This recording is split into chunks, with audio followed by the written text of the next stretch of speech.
If your handset has lost communication with the valve, or a new valve has been installed on the appliance, the handset will need to be reset to factory settings to allow it to be repaired.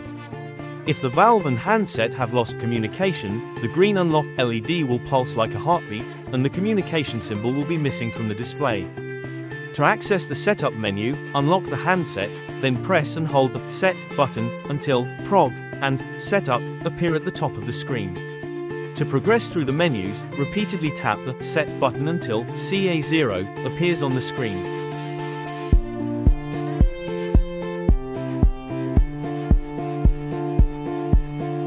Once CA0 is displayed on the screen, use the plus button to change the value to CA1, then press Set to confirm.